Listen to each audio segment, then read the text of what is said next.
हर चीज के बारे में बहुत अधिक सोचते हैं। ओवर थिंकिंग तब होती है जब आप किसी चीज पर, आमतौर पर किसी समस्या या निर्णय के बारे में सोचने में बहुत ज्यादा टाइम और एनर्जी खर्च करते हैं, जिससे आप अनप्रोडक्टिव और स्ट्रेसफुल हो जाते हैं। यह वैसा ही है जब आप अपने दिमाग में एक ही तरह के विचार दोहराते रहते हैं, अलग अलग सिनेरियो की कल्पना करते हैं या इस बात की चिंता करते हैं कि क्या हो सकता है।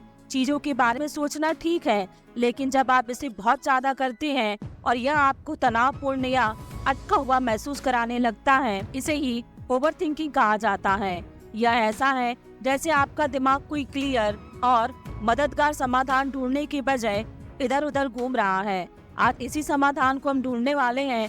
आपकी भी समस्या अत्यधिक सोच की है, तो आज हम इसी समस्या पर बात करने वाले हैं। आज हम बात करने वाले हैं स्टॉप ओवरथिंकिंग किताब के बारे में, जिसे निक ट्रेटन ने लिखा है। इस किताब की समरी में आप चिंता को कम करने और अपने दिमाग पर कंट्रोल हासिल करने के इफेक्टिव तरीके सीखेंगे। भटकता हुआ मन दुखी मन होता है। अगर आप पिछली घटनाओं को एनालिसिस करने और आने वाले पलों के बारे में इस हद तक चिंता करते हैं, एक मामूली काम पर ध्यान केंद्रित नहीं कर पा रहे हैं, तो आप जरूरत से अत्यधिक सोच रहे हैं। हम में से बहुत से लोग अदतन ओवर थिंकिंग बन गए हैं, क्योंकि भ्रम होता है कि हम जिस समस्या के बारे में ज्यादा सोच रहे हैं उसके समाधान के बारे में कुछ कर रहे हैं। ऐसी सोच के साथ अत्यधिक सोच से छुटकारा पाना लगभग असंभव है। भले ही आप एक सही प्लान बना ले, लेकिन अगर आपकी चिंता बढ़ेगी तो दिमाग ओवर थिंकिंग करता रहेगा। आपकी चिंता को तेजी से कम करने और दिमाग को कंट्रोल करने के लिए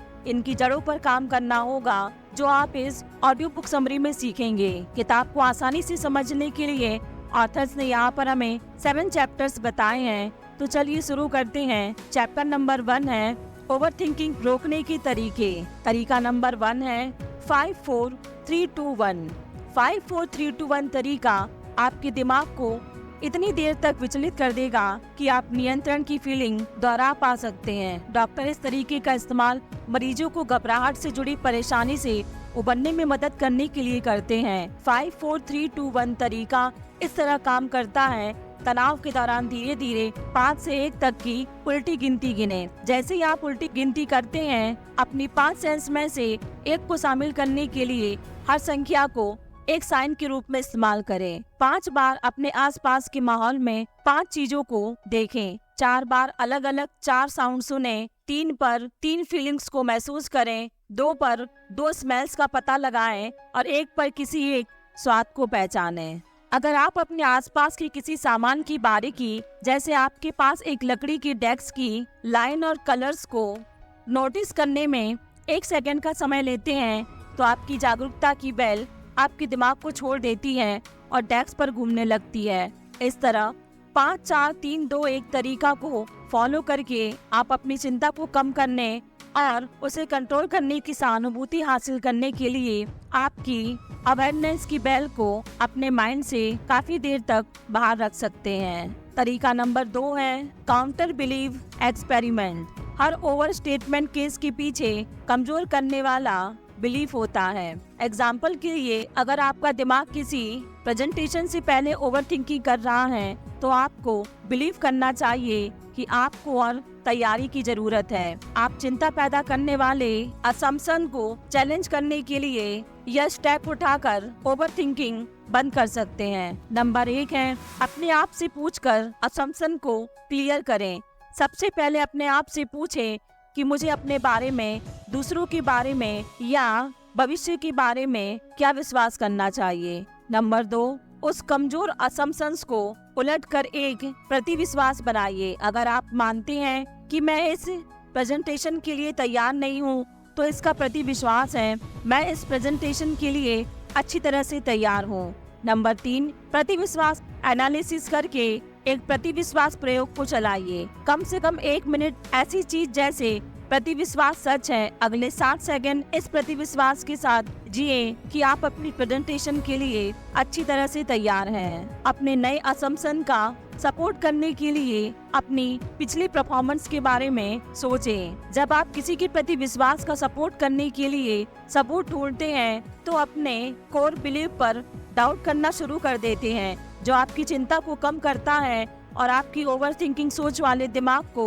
क्वाइट करता है। तरीका नंबर 3 है वरी सस्पेंशन, यानी कि चिंता निलंबन। ऑथर बताते हैं कि जब वह चिंता से घिर जाते हैं और काम पर ध्यान देना या किसी करीबी के साथ अपने टाइम को एंजॉय करना मुश्किल लगता है, तो अपना फोन उठाते हैं, साइड बटन दबाते हैं और कहते हैं, हाय गूगल असिस्टेंट, रात 8 बजे चिंता करने की मेरी अपॉइंटमेंट फिक्स करें।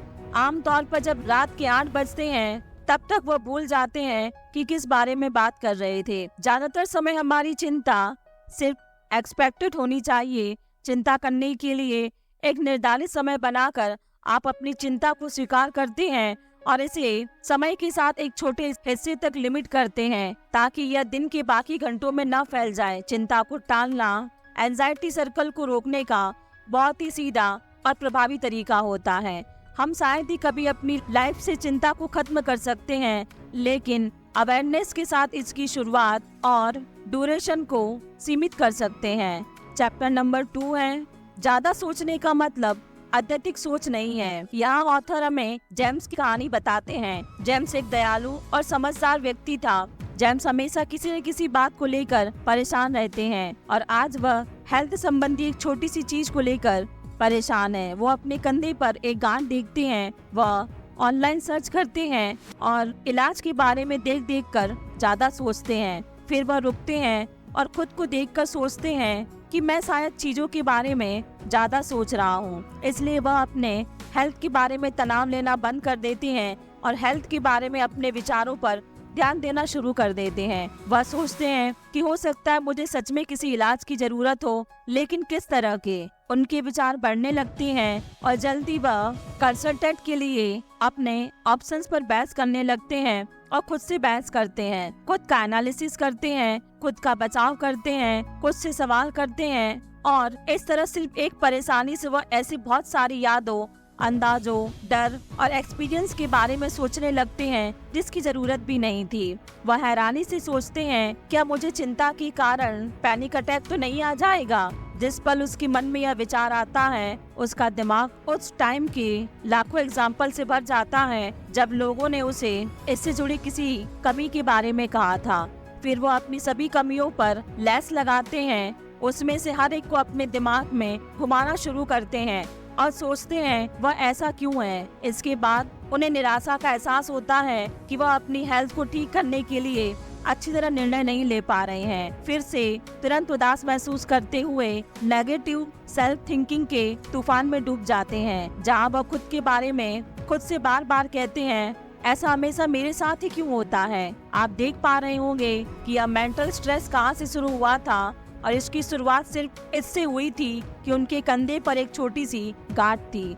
ज्यादातर लोग इसी तरह की तनावपूर्ण दुनिया में रहते हैं। ओवर थिंकिंग सोच तब होती है जब आपके विचार कंट्रोल से बाहर हो जाते हैं। लाइफ और अपने आप को एंडलेस एनालिसिस करने का रिजल्ट आमतौर पर अनवांटेड, अनस्टॉपेबल और सेल्फ डिफीटेड होता है। आमतौर पर हमारा माइंड हमारे प्रॉब्लम्स को सुलझाने और चीजों को ज्यादा क्लियर समझने में मदद करता है, लेकिन ओवर थिंकिंग से इसका उल्टा ही हो जाता है। चाहे आप इसे चिंता की बजाय पैशन कहें, लेकिन ओवर थिंकिंग किसी भी तरह से हमारी मदद नहीं करती है। ओवर थिंकिंग खुद बढ़ जाती है, जिससे बेकार के ख्याल आने लगते हैं। इस तरह आप पता लगा सकते हैं कि ओवर थिंकिंग कर रहे हैं। नंबर 1, आप अक्सर अपने विचारों के बारे में पल पल सोचते रहते हैं। अपने विचारों को कंट्रोल करने के लिए कड़ी मेहनत करते हैं। नंबर 2, अपने थॉट्स के बारे में सोचते हुए अक्सर महसूस करते हैं कि कुछ विचार आपको पसंद नहीं है।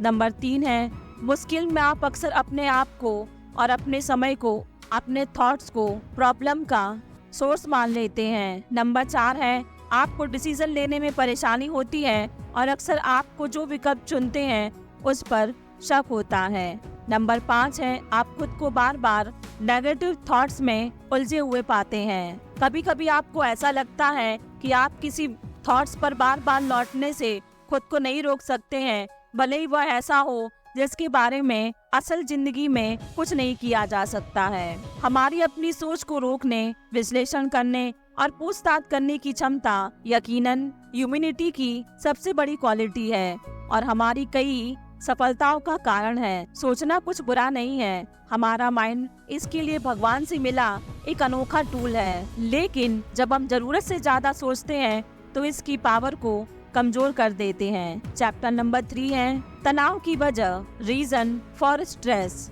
स्ट्रेस के आमतौर पर यह कारण होते हैं। नंबर 1, लोग अक्सर वेल्थ, वर्क, फैमिली, रिलेशनशिप, बढ़ती एज या स्ट्रेसफुल लाइफ इंसिडेंट के कारण परेशान रहते हैं। नंबर 2, बाहर किसी के पास अच्छी मटेरियलिस्टिक चीज देखकर उसे पाने की डिजायर में परेशान होते हैं। नंबर 3, काम का प्रेशर, बच्चों की डिमांड और रिलेशनशिप में इमोशनल स्पर्क न होना। नंबर 4 है नेगेटिव थॉट्स के बारे में सोचना। नंबर 5 है पॉलिटिक्स 2 तरह की होती है, पॉजिटिव पॉलिटिक्स और नेगेटिव जिसमें किसी दूसरे को नुकसान पहुंचाने की बात होती है, और पॉजिटिव जिसमें देश की तरक्की की बात होती है। नेगेटिव पॉलिटिक्स पर बात करने से तनाव बढ़ता है। नंबर 6, नींद की कमी और बहुत ज्यादा जंक फूड खाना। नंबर 7 है आपका कम बैंक बैलेंस। इसके अलावा जिस माहौल में आप ज्यादातर टाइम बिताते हैं वह भी आपके माइंड पर काफी असर डालता है, जैसे आपके घर और ऑफिस का माहौल। इसलिए आपके तनाव को दूर करने के लिए सलाह के रूप में आप इसे अपनी लाइफ में अपना सकते हैं, जैसे कि अपना कमरा साफ रखें। अनऑर्गेनाइज्ड माहौल चाहे घर पर हो या ऑफिस में आमतौर पर चिंता का एक महत्वपूर्ण कारण है, क्योंकि यह सबकॉन्शियस आपके दिमाग पर प्रभाव डालता है। लाइट की क्वालिटी, आपकी कांटेक्ट में आने वाली स्मेल और आवाज, दीवारों के रंग और आपके साथ इन जगहों पर रहने वाले लोग, इन जैसी चीजें तनाव और खुशी के लेवल को प्रभावित करती हैं। चैप्टर नंबर 4 है ओवरथिंकिंग के परिणाम यानी कि रिजल्ट। क्या आपको जेम्स याद है? हमने सिर्फ कुछ टाइम के लिए उसके दिमाग पर एक नजर डाली, लेकिन इमेजिन कीजिए कि वह 24/7 ऐसा करता है। हालांकि हम जानते हैं यह फायदेमंद नहीं है, फिर भी ज्यादातर लोग चिंता और ओवरथिंकिंग को नुकसानदायक नहीं मानते हैं। वह सोचते हैं कि चिंता भी सिर्फ एक थॉट है, जबकि ऐसा नहीं है। चिंता एक फिजिकल, मेंटल, साइकोलॉजिकल, सोशल और यहाँ तक कि स्पिरिचुअल घटना है। लाइफ का कोई भी ऐसा पहलू नहीं है जिस पर ओवरथिंकिंग का असर न होता हो। जब आपको खतरा महसूस होता है तो आपका HPA एक्सिस, हाइपोथैलेमिक, पिट्यूटरी और एड्रिनल ग्लैंड एक्टिव हो जाते हैं। आपका माइंड न्यूरोट्रांसमीटर और हार्मोन ट्रिगर करता है ताकि शरीर पर प्रभाव पड़े और आप खतरे से लड़ने या बचने के लिए तैयार हो जाएं। फिजिकल इफेक्ट में लॉन्ग टर्म और शॉर्ट टर्म दोनों तरह से बॉडी पर असर होता है, जैसे कि सिर दर्द, थकान, चक्कर आना, मसल्स पेन, कांपना, पसीना आना, नौसिया, मसल स्टोन्स, डाइजेशन में परेशानी, इम्यून सिस्टम और मेमोरी पावर का कमजोर होना। जो इंसान लगातार तनाव में रहता है वह जीवन में मीनिंग और खुशी को खोना शुरू कर देता है। इसके लिए प्लान बनाना बंद कर देता है और दूसरों के चैरिटी वाले काम नहीं कर पाता है, और सबसे जरूरी जीवन के लिए अपना जीने का मोटिवेशन खो देता है। अगर आप लगातार ज्यादा सोचते हैं तो आपके शरीर में कार्टिसोल और दूसरे तनाव हार्मोन बढ़कर आपको परेशान करने लगते हैं और आपको और भी ज्यादा सोचने पर मजबूर करने लगते हैं, जिससे तनाव बढ़ सकता है और अपने लाइफ के बारे में महसूस करने के तरीके में बदलाव आ जाता है। जब आप अपने लिए एक गलत विकल्प चुन सकते हैं, जैसे देर तक जागना, खराब खाना खाना या चुप रहना। जब हम ओवरथिंकिंग करते हैं तो मामूली चिंता को ज्यादा नेगेटिव बना देते हैं। इससे चिंता के जाल में हम फंस जाते हैं और यह एक बुरी हैबिट मजबूत कर लेते हैं, जिसका हमारी लाइफ, माइंड, बॉडी और सोल के हर पहलू पर इसका खराब असर पड़ता है। चैप्टर नंबर 5 है the 4A of stress manager, यानी कि तनाव प्रबंधन के 4 AS। ओवरथिंकिंग के तूफान में यह मेथड एक सेफ्टी बोर्ड की तरह है। यह मेथड है अवॉइड, ऑल्टर, एक्सेप्ट और अडेप्ट। लाइफ की हर तनाव से डील करने में यही 4 मेथड काम आते हैं। नंबर 1 है अवॉइड। तो सबसे पहली चीज है अवॉइड, यह सुनने में लगता है आसान, लेकिन जीवन में बहुत ही परेशानियां हैं जिससे आप आसानी से दूर नहीं जा सकते हैं। हम लाइफ में हर चीज को कंट्रोल नहीं कर सकते हैं, लेकिन आप अपनी टर्म्स को मैनेज कर सकते हैं ताकि आपको स्ट्रेसफुल माहौल में या ऐसे लोगों के साथ न रहना पड़े। इसके बारे में सोचें कि आपके आसपास के माहौल में आप किससे तनावपूर्ण हो रहे हैं और आप इसे कैसे कंट्रोल कर सकते हैं या पूरी तरह कैसे इससे दूर हो सकते हैं। मान लीजिए सैटरडे को रिटेल आउटलेट में बहुत भीड़ होती है, तो आप अपनी शॉपिंग के टाइम को कम भीड़ वाले समय के लिए रीशेड्यूल कर सकते हैं ताकि आप अपनी वर्किंग शॉपिंग सबसे शांत समय पर कर सकें। इस तरह अगर आप इसे टाल लेते हैं तो बिजी सुपरमार्केट के तनाव को कंट्रोल करने की कोई जरूरत नहीं होती है। ठीक इसी तरह आप तनावपूर्ण लोगों से भी बच सकते हैं। आप तनाव से बचते हैं तो जिम्मेदारियों से भाग नहीं रहे होते हैं या असल समस्याओं से इनकार नहीं कर रहे होते हैं। बस आप उस तनाव को नहीं कहना सीख रहे होते हैं जो अनावश्यक और नुकसानदायक है। आप उन स्थितियों और लोगों को हमेशा ना कह सकते हैं जो आपके रिसोर्स से बहुत ज्यादा डिमांड करते हैं। नंबर 2 है अलर्ट। अपना वर्क शेड्यूल देखें और उन 2 या 3 चीजों से छुटकारा पाएं जो बहुत ज्यादा जरूरी नहीं है। इसके लिए वह काम किसी और को सौंपे या किसी और को जिम्मेदारी दें। तो अगली बार जब आप किसी तनावपूर्ण स्थिति का सामना करें तो अपने आप से पूछें, क्या मैं इस पूरी चीज से बच सकता हूँ? अगर आप कर सकते हैं तो आप ऐसा करें। अगर ऐसा नहीं कर सकते हैं तो उस स्थिति को बदलने के तरीके ढूंढें। आपके पास हमेशा दूसरों से अपना बिहेवियर बदलने के लिए कहने का विकल्प होता है। एग्जाम्पल के लिए, अगर बार बार आपके बाल आपके अनुसार नहीं काट रहा है तो उन्हें ठीक से काटने के लिए कह सकते हैं। चुपचाप परेशानी को सहने की बजाय अपनी जरूरतों और अनुभूतियों को सीधे कम्युनिकेट कर सकते हैं। अगर आप अपने दोस्त को साफ साफ यह नहीं बताते हैं कि उसके बेवकूफ वाले चुटकुले आपको ठेस पहुंचाते हैं, तो चुपचाप बैठकर उसे सुनने की बजाय उसे यह बताएं कि आप कैसा महसूस करते हैं और उसे रुकने के लिए कहें। हम जीवन में हर तनाव से बच नहीं सकते हैं, लेकिन ये घटना कैसे होती है इसमें हमारा भी योगदान है।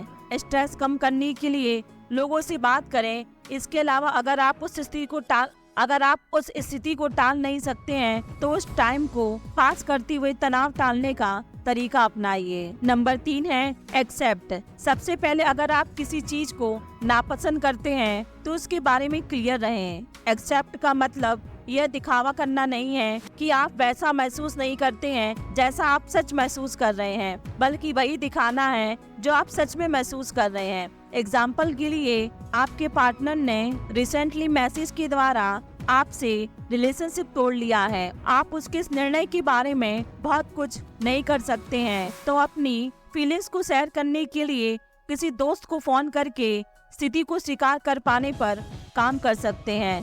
अगर किसी एक्सेप्टेंस का मतलब यह नहीं है कि जो हुआ उससे हम सहमत करते हैं या आपको यह पसंद है और इसे बदलने की कोशिश नहीं करनी चाहिए। इसका मतलब सिर्फ यह है हम उन चीजों को शांति से स्वीकार करते हैं जिसे आप हकीकत में नहीं बदल सकते हैं, इसलिए उस पर ध्यान केंद्रित करें जो आप कर सकते हैं। नंबर 4 है अडेप्ट। लॉन्ग टर्म में अगर आप कस्टमाइजेशन कर सकें तो तनाव को बहुत अच्छी तरह से मैनेज कर सकते हैं। कस्टमाइजेशन का मतलब आपकी दुनिया को देखने के नजरिए, आपके गोल्स, आपके बिलीव्स और एक्सपेक्टेशंस में जरूरत के अनुसार बदलाव करना है। किसी ऐसे इंसान की तरह न बने जो परफेक्शनिस्ट मानसिकता का है और हमेशा परफेक्शन के चक्कर में इसलिए तनाव में रहता है क्योंकि वह अक्सर भी अपने तय किए हुए स्टैंडर्ड्स को पूरा नहीं कर पाता है। तो तनाव को खत्म करने का सबसे अच्छा तरीका यह नहीं है कि वे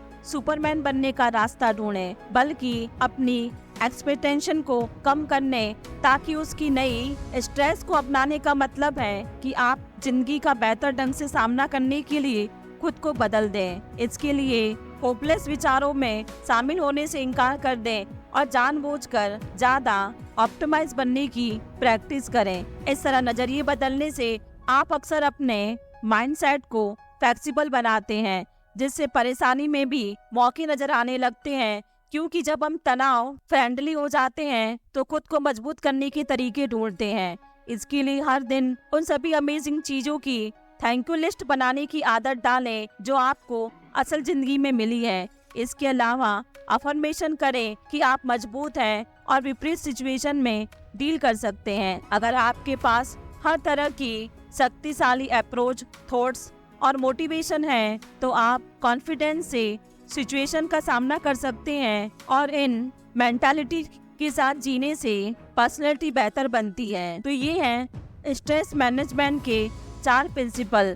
जब आप खुद को तनाव में महसूस करें तो रुकें और देखें। आप तनाव के सामने हेल्पलेस नहीं हैं। आपके पास टूल्स मौजूद हैं। इन टूल्स का इस्तेमाल करने के लिए बस थोड़ी सी अवेयरनेस की जरूरत है। चैप्टर नंबर 6 है use stress diaries and journals, यानी कि तनाव डायरीज और जर्नल्स का इस्तेमाल करें। अपने रोज के एक्सपीरियंस के बारे में ज्यादा जागरूकता लाने का एक कठोर तरीका है कि इसे लिखें। ज्यादा सोचने से कभी कभी ऐसा लगता है कि आपके माइंड में एक साथ लाखों चीजें चल रही होती हैं और यह तय करना मुश्किल हो जाता है कि आपकी चीज के पीछे, चिंता के पीछे सच में कौन सा कारण है। एक तनाव डायरी आपके ट्रिगर्स और उन पर आपके रिस्पॉन्स को क्लियर करने में आपकी मदद कर सकती है। वहाँ से आप अपने स्ट्रेस के लेवल को मैनेज करने के लिए एक्टिव कदम उठाना शुरू कर सकते हैं। एक टेंशन डायरी आपके टेंशन लेवल और उसकी जुड़ी जानकारी का एक राइटिंग रिकॉर्ड है जिसे आप बाद में एनालिसिस कर सकते हैं और स्ट्रेस को, टेंशन को मैनेज करने के लिए कदम उठा सकते हैं। हम सभी को जीवन में कुछ टेंशन की जरूरत होती है और कुछ टेंशन को खत्म करने की जरूरत होती है। इसलिए यह डायरी आपको क्लियर यह पहचानने में मदद करेगी कि कौन सा टेंशन आपके लिए ठीक है और कौन सा नहीं। हर एंट्री को टाइम और डेट के साथ रिकॉर्ड करें और आप अभी कैसा महसूस कर रहे हैं उसके आधार पर अपने आप को रेटिंग दें। ऑथर्स यहाँ पर अपने जीवन से जुड़ी एक घटना बताते हैं। 4 फरवरी 9:15 पिता के कंधे की सर्जरी के बारे में एक मैसेज प्राप्त हुआ। यह देखकर थोड़ा सा थका हुआ महसूस होने लगा। पेट में अजीब सा महसूस होने लगा। काम पर ध्यान केंद्रित होने में परेशानी होने लगी। आपको लगता है ऐसा इसलिए महसूस हो रहा है क्योंकि आपको उसके साथ कुछ बुरा ना हो जाए, इसकी चिंता थी। इसलिए आप मैसेज का रिप्लाई देने से बच रहे हैं, लेकिन आपको पता है कि इससे समस्या और बढ़ सकती है। हर बार जब आपको अपना मूड बदलता हुआ महसूस हो रहा है, तब काफी तनाव में हो तो कहीं लिखें। कुछ दिन या हफ्तों बाद उस डायरी को देख लें, फिर उसे एनालिसिस करते हुए टेंशन पैटर्न को ढूंढें, जैसे कि टेंशन में सबसे कॉमन कारण क्या है, यानी आमतौर पर टेंशन में अचानक मूड बदलने से क्या होता है। घटनाओं ने पिछले दिनों आपकी प्रोडक्टिविटी को कैसे इफेक्ट किया है। आपने इन घटनाओं पर इमोशनली और प्रैक्टिकली कैसे रिएक्ट किया है और क्या आप इसके प्रति अवेयरनेस हैं। क्या आप टेंशन में ऐसे लेवल्स की पहचान कर पा रहे हैं जो आपकी प्रोडक्टिविटी के लिए आरामदायक और फायदेमंद हो। जब आप इस तरह अपनी टेंशन डायरी को एनालिसिस करते हैं तो रियल डेटा के साथ काम कर रहे होते हैं जो आपको प्रैक्टिकली बदलाव करने में मदद कर सकते हैं। आप कुछ बदलावों के बारे में हैरान होने लगेंगे और तुरंत बदलाव करने में सक्षम होंगे। आपको हमेशा टेंशन डायरी रखने की जरूरत नहीं है।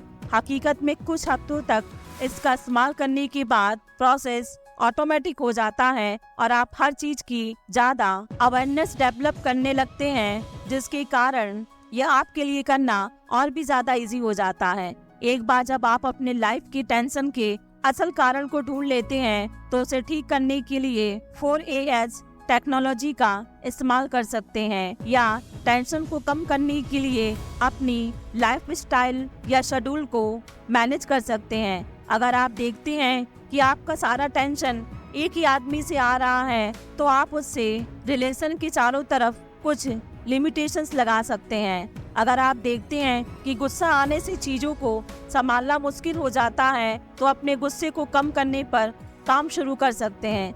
अगर आपकी जॉब लगातार चिंता का कारण बनी हुई है तो उसे ठीक करने का अंदाजा लगाकर कुछ समय के लिए छुट्टी ले सकते हैं या आप अपनी जॉब बदल सकते हैं। आपको जो पसंद है और जो आपकी सिचुएशन में काम करता है उसके अकॉर्डिंग जर्नलिंग या एक डायरी का इस्तेमाल करें। अगर आप खराब मूड से जूझ रहे हैं तो आपको ग्रेटिट्यूड जर्नलिंग करनी चाहिए। बस रोजाना उसमें 5 ऐसी चीजें लिखें जिनके लिए आप ग्रेटफुल हैं, या छोटी से छोटी चीज भी हो सकती है, जैसे आपकी सुबह की कॉफी का एक अच्छा टेस्ट, आज सड़क पर चलते हुए दोस्त से मिलने पर खुशी, या नई जीन्स को पहनने से अच्छा महसूस होना। यह तरीका बारीकी से आपका ध्यान आपके रिसोर्सेस और पॉसिबिलिटी पर शिफ्ट कर देता है। अगर आप किसी दर्दनाक लाइफ एक्सीडेंट या बहुत मुश्किल समय से गुजर रहे हैं तो सिर्फ इमोशनली अच्छा फील करने के लिए जुवेनाइल लिखें। अपनी सभी फीलिंग्स को डायरी के कागज पर लिख दें। यह भी लिखें उसकी जगह आप कैसा फील करना चाहते हैं। ऐसा करने के बाद आप नेचुरली सेल्फ अवेयरनेस फील करेंगे और आगे बढ़ने के लिए कुछ साइन देख पाएंगे। अगर आपकी लाइफ में बहुत ज्यादा टेंशन चल रहा है तो बुलेट जर्नलिंग को आजमाएं। इसमें आप डेली गोल्स, प्रायोरिटीज और अच्छी यादों पर नजर रखने के लिए शॉर्ट नोट्स बनाएं। चीजों को शॉर्ट रखने में आपको ऑर्गेनाइज रहने और लाइफ में खुशी को जोड़ने में अच्छी मदद मिलेगी। अगर आप खुद को पास्ट की दुखी यादों में लौटाते हुए पाते हैं तो अवेयरनेस के साथ अपना पास्ट डिजाइन करें और इसके लिए पास्ट की अच्छी यादों और लर्निंग्स को लिख लें और उन चीजों को भी नोट कर ले जिन्हें पास्ट में बदल नहीं पाए, जिसके कारण आप दुखी हैं लेकिन अब बदल सकते हैं। फिर इन इंसिडेंट्स को छोटे छोटे हिस्सों में तोड़ें और ऐसे थीम और पैटर्न की तलाश करें जो उन सभी को एक साथ जोड़ता है। देखें कि आज का पल कैसे पास्ट से जुड़ता है और फिर अपने आप से पूछें आप अपनी रिस्पॉन्सिबिलिटी लेने के लिए क्या कर सकते हैं। एग्जाम्पल के लिए अगर आप पास्ट में कई गलतियों पर शिकायत कर रहे हैं तो इस तरह से एक कहानी बना सकते हैं। चैप्टर नंबर 7 है अपने टाइम्स और इनपुट को मैनेज करें। हमारी चिंता का सबसे बड़ा सोर्स खराब टाइम या टाइम मैनेजमेंट है। आप उन चीजों को प्रायोरिटी देते हैं जो दुखी करती है और उन चीजों को पर्याप्त टाइम देने को टाला करते हैं जिनसे आपको सच में खुशी मिलती है। आप एंजॉयमेंट और आराम के लिए शायद ही कभी टाइम निकाल पाते हैं, इसलिए अपने तनाव लेवल को कम करने के लिए ऐसा करना चाहिए। इसके लिए आप डेली रूटीन बना सकते हैं और अपने कामों को प्रायोरिटी के हिसाब से कर सकते हैं। इसके अलावा अपने बड़े गोल्स को छोटे हिस्सों में बांटकर एक एक करके पूरा करने से आप खुशी के साथ बिना किसी टेंशन से आगे बढ़ सकते हैं। और तय करिए कि आप अपने हासिल लक्ष्य के लायक हो। कुछ ऐसा नहीं होना चाहिए जिसे सिर्फ सपनों में देखा जा सके, हकीकत में उसका कोई एग्जिस्टेंस ही ना हो। देखें कि यह लक्ष्य आपकी लाइफ की वैल्यूज से कैसे जुड़ा है और इसे हासिल करने में आपकी लाइफ में कौन सा पर्पस पूरा होगा। अंत में इस गोल्स को पूरा करने के लिए एक टाइम लिमिट सेट करें ताकि आप अपने तय टाइम में उसे पूरा कर सकें। तो दोस्तों, यह थी स्टॉप ओवरथिंकिंग किताब की, और इसके साथ ही अपने जीवन में आने वाले सभी तनाव की वजह को ढूंढें और उन्हें दूर करने की कोशिश करें और ओवरथिंकिंग से होने वाले परिणामों के बारे में सोचें और ओवरथिंकिंग को रोकने के बारे में सोचें। और इसके साथ ही अपने लाइफ में टाइम और इनपुट को मैनेज करना सीखें ताकि आप लाइफ में ज़्यादा सफलता हासिल कर सकें। कुल मिलाकर स्टॉप ओवरथिंकिंग उन लोगों के लिए एक मूल्यवान रिसोर्स है जो अपनी दैनिक लाइफ में अधिक संतुलित और शांतिपूर्ण जीवन जीना चाहते हैं।